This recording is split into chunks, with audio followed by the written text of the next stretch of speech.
자, 애터미 사업은 성공할 수 있는 객관적 조건을 갖추고 있어요. 분명히 갖추고 있습니다. 그러면 다 성공 못해요. 그럼 누가 성공하고 누가 실패하느냐?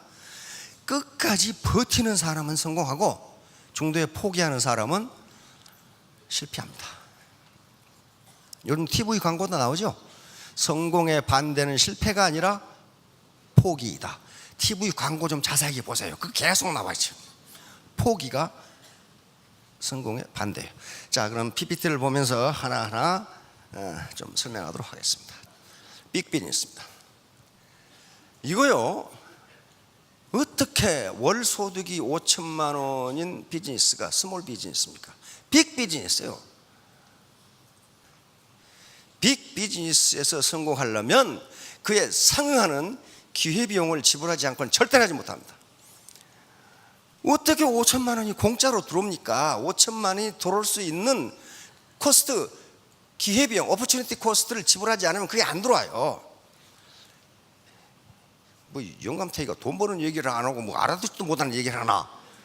기회비용이라는 게 이런 겁니다. 스카이 대학을 가기 위해서는 고등학교 때 뭘 해야 돼요?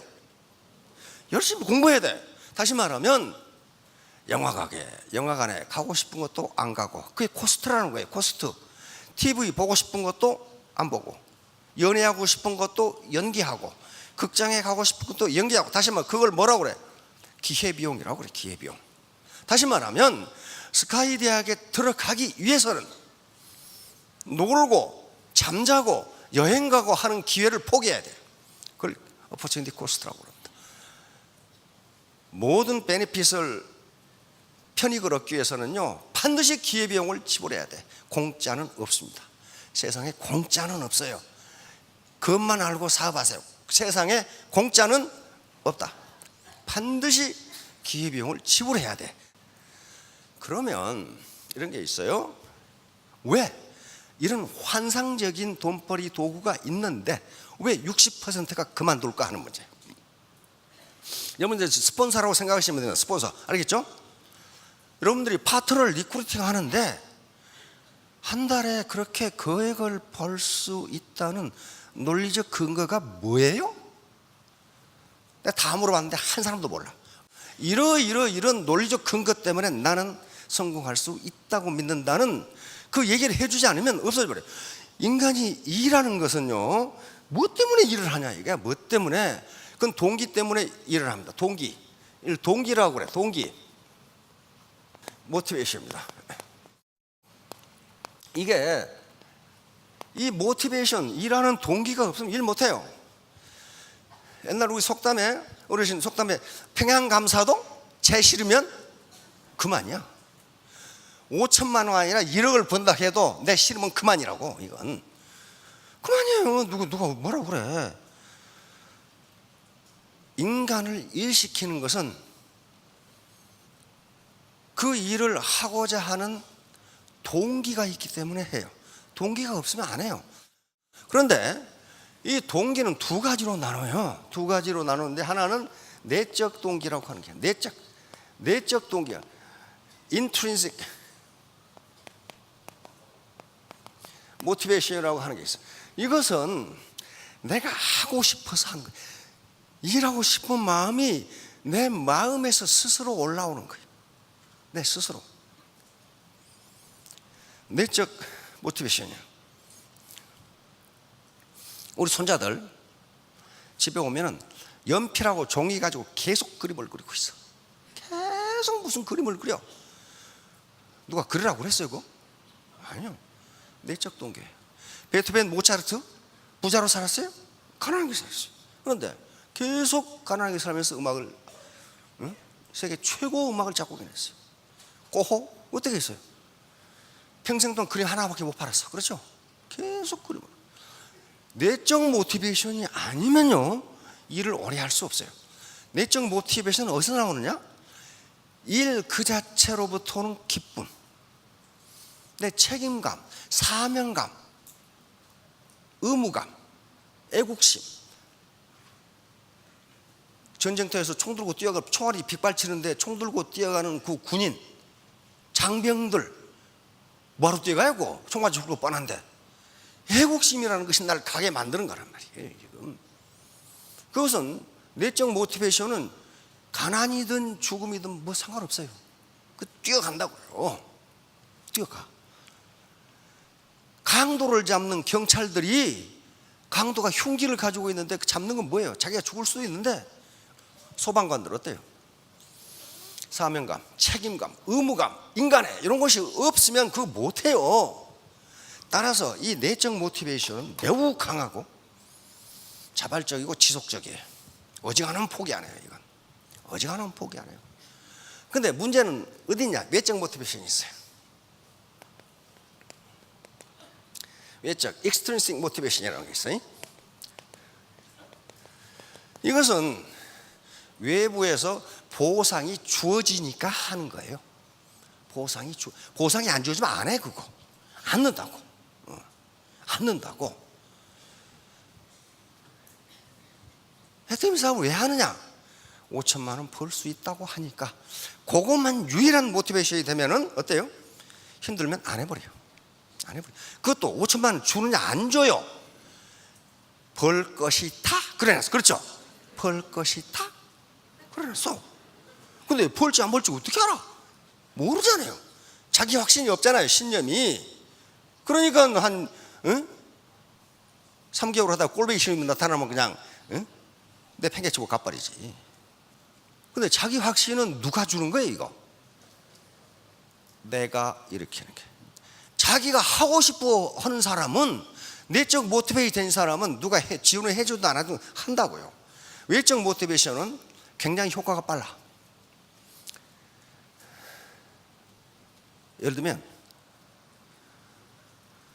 공원에 개똥 치우면 하루에 5만 원씩 줄게. 그러면 치워요. 그렇죠? 치워. 그런데 안 주면 안 치워. 그 이튿날. 외적 모티베이션은 이게 돈이 가장 큰 거고, 돈, 그 다음에 직급, 권력, 권한, 명예, 이런 외적 모티베이션. 그러니까 그걸 바라고 이걸 하는 거예요. 돈을 바라고. 문제는 이게 허약하고 오래가지 못한다는 거예요. 금방 끝나요, 이것은. 자, 그러면 이제 어떻게 내적 모티베이션을 내가 일으킬 것이냐 하는 문제에 누가 주는 거 아닙니다. 그런데 저것은 우선 왜 이 사업이 성공할 수밖에 없는가 하는 것을 자기 스스로 확실하지 못하면 못해요. 그래서 그 요인을 이렇게 제가 설명드린 겁니다. 이거 찾으면은 20개도 넘어. 그런데 가장 중요하다고 생각되는 걸 제가 여기 요약해 놓은 거예요. 매몰 비용이 없다. 두 번에 대중명품이다. 세 번째 회사지도 교육 시스템이다. 그 다음에 정의로운 보상 플랜. 다음 재심 합력 시스템. 다음 건전한 재무구조. 보람 있는 사업이다. 도전적 시스템. 저게 뭘 의미하는가? 뭘 의미하는가? 자, 매몰 비용이 없다. 자, 모든 사업을 시작할 때 가장 큰 문제가 돈이 들어간다는 거예요. 치킨 프랜차이즈를 하면 어떻게 돼요? 프랜차이즈 그냥 가맹 시켜줍니까? 가입비가 있어요. 그렇죠? 진입비가 있다고요. 그 다음에 간판 써야죠. 매장 임대해야죠. 식당 임대로 나가죠. 온갖 가전제품 다 들여야죠. 냉장고 그 다음에 식기, 의자, 집기로 사야죠. 냉난방 시설해야죠. 지금 어느 정도 돈 들어가요? 프랜차이즈 하나 하려면? 인테리어비까지 하면은? 예? 2억? 2억? 적게는 5천, 많게는 2억 그럽디다. 초기 비용이 굉장히 들어가요. 이걸 매몰 비용이라고 합니다. 매몰 비용이라는 것은 내가 그 사업을 그만둘 때 회수할 수 없는 비용을 매몰 비용이라고 해요. 상크 코스트. 상크란 말은 바닥 가운데 가라앉아 버리다 그 말이에요. 건질 수가 없어요. 이게 매몰 비용이 너무 크기 때문에 사업을 함부로 시작할 수가 없어요. 그 다음에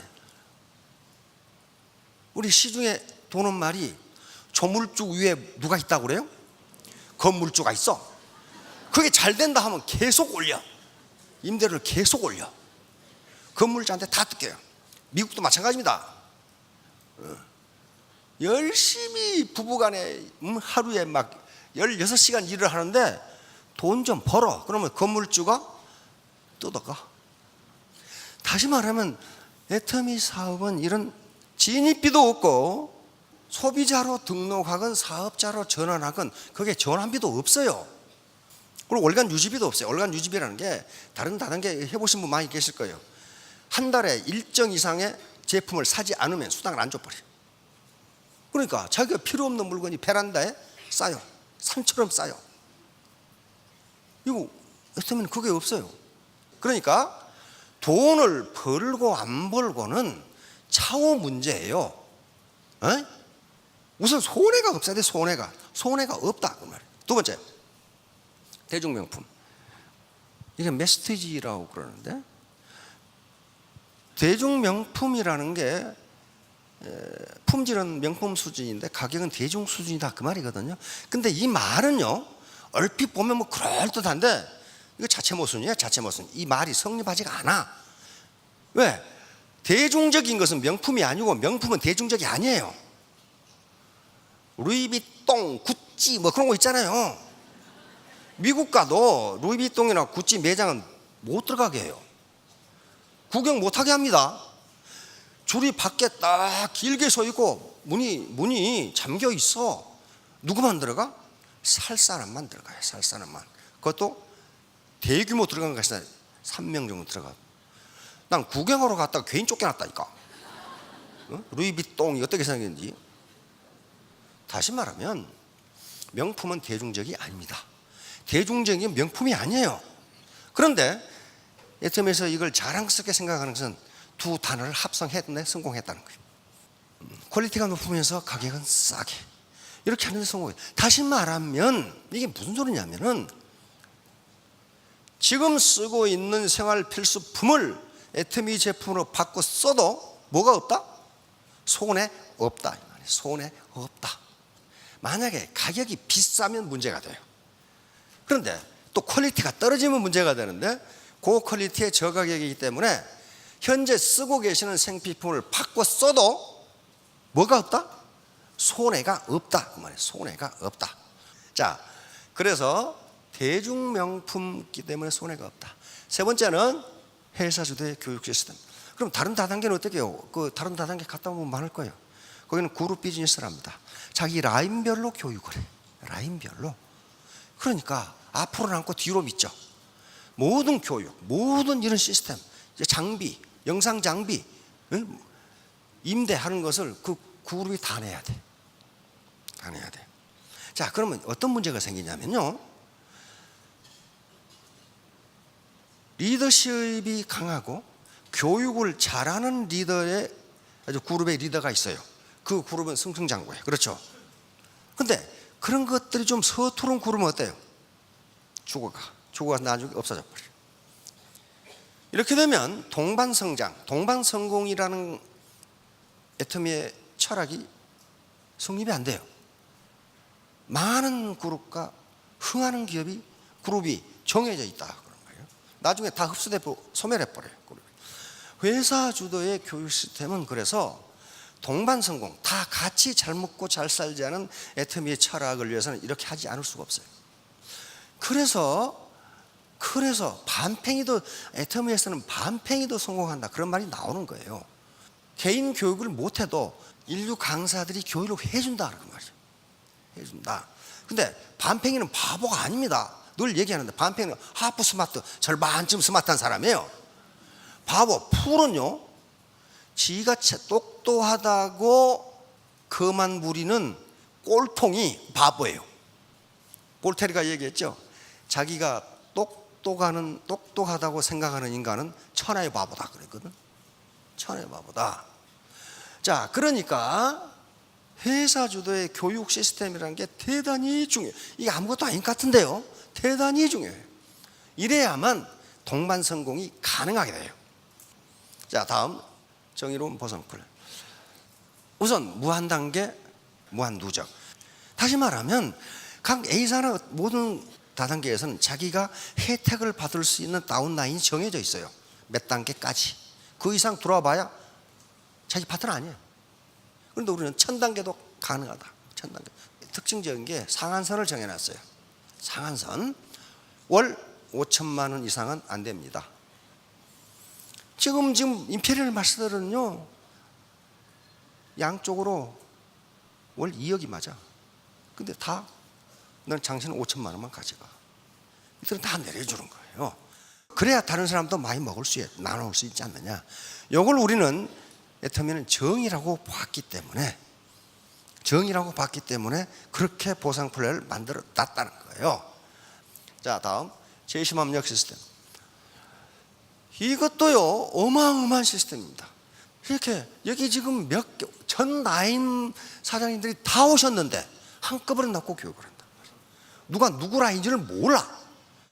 이게 아니면 절대로 고소득이 불가능합니다. 애터미에서 배가 시스템, 소득이 하다 보면 나중에 2배로 늘어나요. 계속 2배로 늘어가. 2배로 늘어날 수 있는 이유가 제20압력이 아니면 안 돼요. 예를 들면 대만에, 타이완에 라인이 굉장히 많아요. 왜? 우리 스폰서에 다 가서 했으니까. 그러면 그룹 비즈니스를 하려면 각 그룹의 리더들이 대만 가서 교육을 하면 다 가야 돼. 그렇죠? 다 가야 돼. 그러면 시간 낭비, 노력 낭비, 돈 낭비. 그렇죠? 그런데 제20압력 시스템이기 때문에 자기 라인에 관계없이 리더가 한 사람이 가서 같이 교육하면 돼. 그렇죠? 얼마나 시간과 돈이 절약돼요. 얼마나. 지금 국내에서도 마찬가지야. 울산에 있다. 울산에 라인이 많아요. 회사에서 교통 정리를 해줘. 이번에는 누가 가고 그럼 그 사람 하나 가면 어때요? 다 교육을 해주고 온단 말이에요. 그러니까 돈과 시간이 몇 분의 1로 절약되는 거예요. 그런데 이걸 왜 하라고 그러냐면 집단지성 때문에 그렇습니다. 집단지성. 초유기체. 자, 개미집 한번 보여주실래요? 예, 이게 흰개미집이에요. 흰개미집. 기가 막히게 영국의 성보다 더 잘 만들어졌어요. 요 흰개미집 내부가 이렇게 돼 있어요. 다시 말하면 초첨단 에어 컨디셔닝 시스템이 돼 있어. 밖에 온도가 40도인데 여기는 항상 24도로 되게 돼 있고, 밖에 온도가 15도로 내려가도 24도가 유지되도록 돼 있어. 흰개미는 햇빛을 쬐면 죽어버리기 때문에 여기다가 버섯 농장을 만들어서 농사 짓고 있어. 그러면 이런 에어컨디셔닝 시스템을 어떻게 만들었을까 하는 거예요. 학자들의 연구에 따르면 개별 흰개미는 이런 지능이, 이런 지성이 전혀 없습니다. 전혀 없어. 그런데 흰개미가 군락을 이루면, 하나가 무리를 이루면 초능력이 이렇게 나오는 거예요. 이 군락을 이룬 집단을 초유기체라고 불렀습니다. 슈퍼 오가니즘이라고, 초유기체라고 부른 거예요. 초유기체라는 것은 여러 개의 개별 유기체가 합해서 마치 하나의 유기체처럼 기능하는 것, 그걸 초유기체라고 그래요. 거기서 집단지성이라는 게 나옵니다. 어떤 개별지성도 집단지성을 능가할 수 없다. 다시 말하면 못난 갓파치 셋이 제갈량을 능가한다는 그 개념입니다. 그러면 이게 지금 짐바브웨 수도에 있는 이스트게이트 쇼핑센터인데 요걸 보고 지은 거예요. 요 쇼핑센터 주인이 난방이나 냉방을 하지 않고도 온도가 일정하게 유지되는 쇼핑센터를 지어주세요, 이렇게 요청을 했단 말이에요. 건축가에게. 피어스라는 건축가인데 처음에 거절했다가 가만히 이 건축가가 생각해 보니까 흰개미집 그렇게 지으면 되네, 이걸 이렇게 옮겨놓은 거예요. 그러니까 그 더운 아프리카에서 항상 실내 온도가 24도로 유지되는 거예요. 이게 전기를 안 쓰고도. 이게 집단지성이라고 하는 게 집단지성. 도대체 그러면 학문적으로, 이론적으로 집단지성은 무엇 때문에 일어나는가? 그 문제예요. 지금까지는 우리가 IQ라는 것으로 인간의 머리를 측정을 했습니다. 근데 IQ가 맞지 않다는 건 이미 밝혀졌어요. 많은 연구에 의해서 IQ는 인간의 성공과 아무 관계가 없다, 이 결론이에요. 이제. 그런데 하버드 가드너라고 하는 하버드 대학교, 지금 아마 초등학교 선생님들, 중학생 선생님들 그 이론을 할 거예요. 다중지능 이론이야. 인간의 지능은 하나만 있는 게 아니고 몇 개다? 8개다. 인간이 지능이 8개다. 근데 하나가 지금 실험 중에 있어요. 근데 아직 그게 밝혀지지 않아서 0.5개에서 8.5개다 이렇게 나와 있어요. 자, 그런데 가드너 박사 연구에 따르면 어떤 인간도 이 9개의 지능을 다 가질 수가 없어요. 갈 수가 없어. 아무리 많아도 3개 이상 못 가져. 말도 잘하고 수학도 잘하고 음악도 잘한다, 그럴 수 있단 말이에요. 그러나 어떤 사람도 다 지능을 가질 수가 없어요. 그런데 이 세상은 그 9개의 지능이 다 필요하다는 거예요.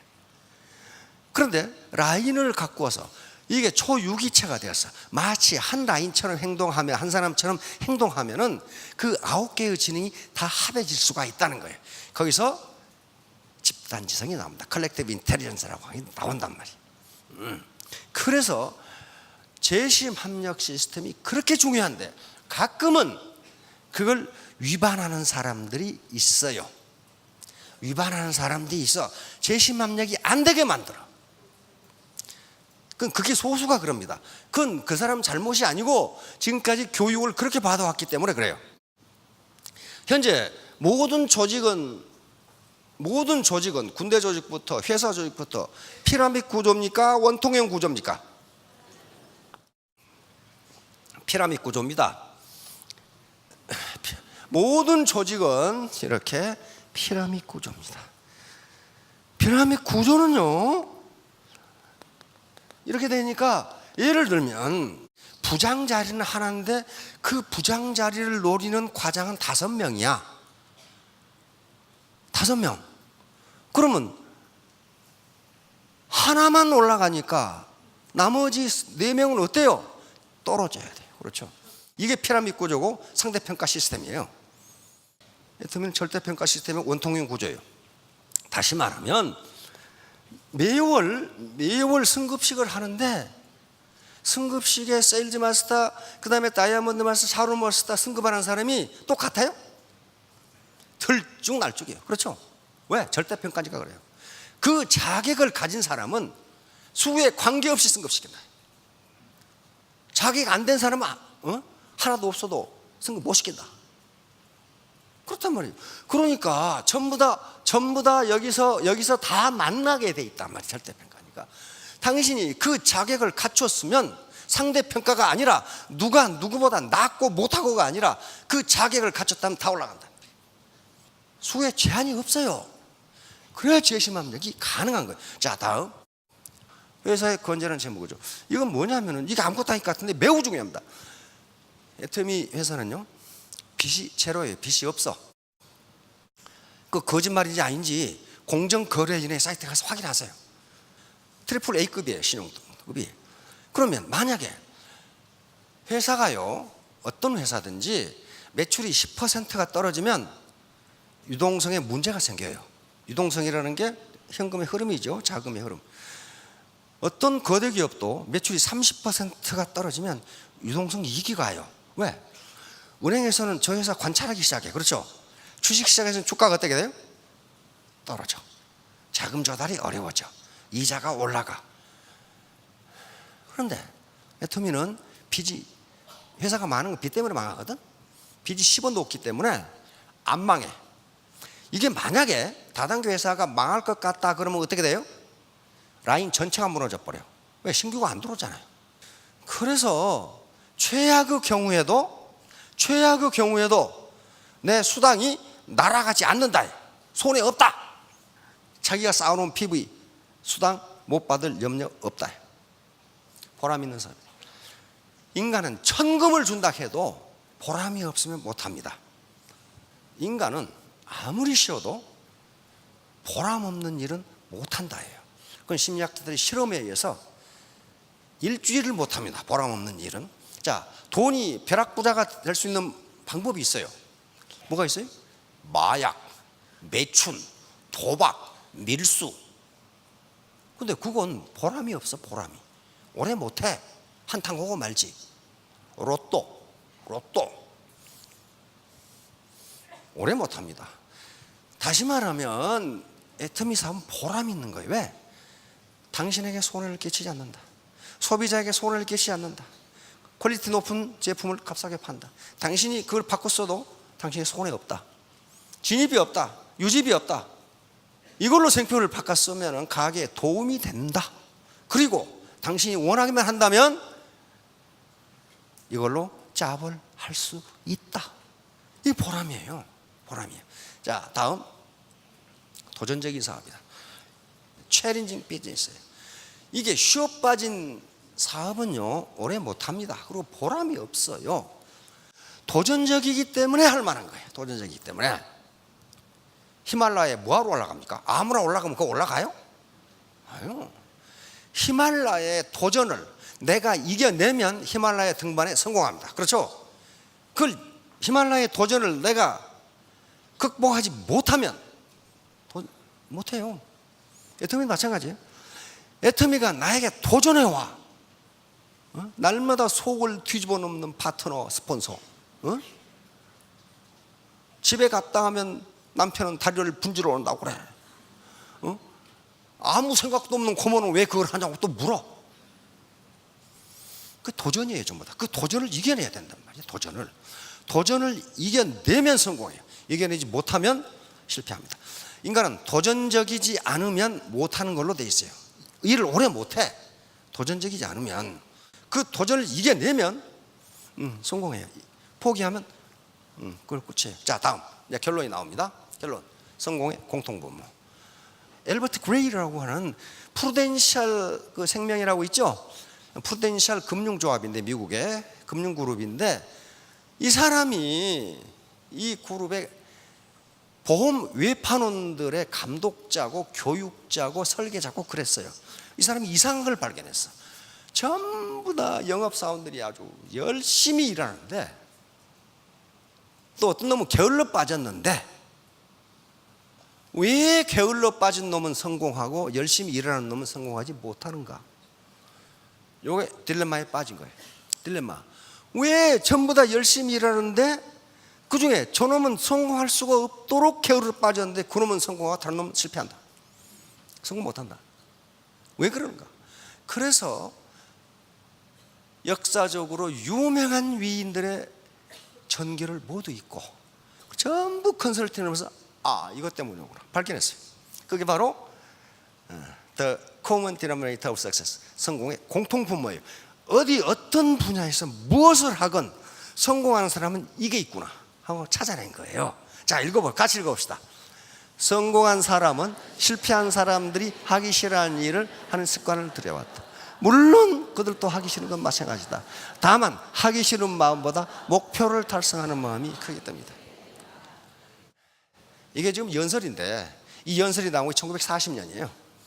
1940년대. 이게 아주 센세이션을 일으키면서 그 뒤로 스티븐 코비라든가 하는 사람들이 모두 이 사람의 연설을 듣고 자기개발 서적을 쓰기 시작합니다. 그거예요. 성공하는 사람은 실패하는 사람이 하기 싫은 일을 습관적으로 한다. 물론 그들도 하기 싫다. 그러지만 내가 정해놓은 목표를 달성하고자 하는 욕망이 더 크기 때문에 그 하기 싫은 일을 하는 것이다. 그 연설에 뭐라고 되어 있냐면은, 사람들은 자기가 하기 싫은 일을 하려고 할 때 오히려 가난 쪽을 택한다는 거예요. 아이고, 그건 꼭 돈 많다고 행복한가? 그러면서 그걸 합리화시킨다는 거예요. 아이고, 내 꼴 보기 싫은 그 인간 보느니 차라리 가난하게 살지. 연설 내용이 그게 있어요. 그런데 그건 뭐냐면은 자기가 성공을 하겠다고 하는 모티베이션이 안에서 우러나오지 않아서 그렇다 이 말이에요. 그거 하면 성공한다는 거예요. 자, 자동차왕 포드가 일찍이 다단계가 생길 줄 알고 이 명언을 해놓은 것 같아. 함께 온 것이 시작이고, Keeping together is progress. 계속 함께하는 것이 발전이고, Working together is success. 함께 하는 것이 성공이다. 어떻게 포드는 다단계를 미리 알고 이렇게 해야지. 오늘 함께 오신 분들 시작입니다. 계속 함께하면 발전이고 함께 일하면 성공입니다. 3년 5년 후에 모두 성공하시기 바랍니다. 감사합니다.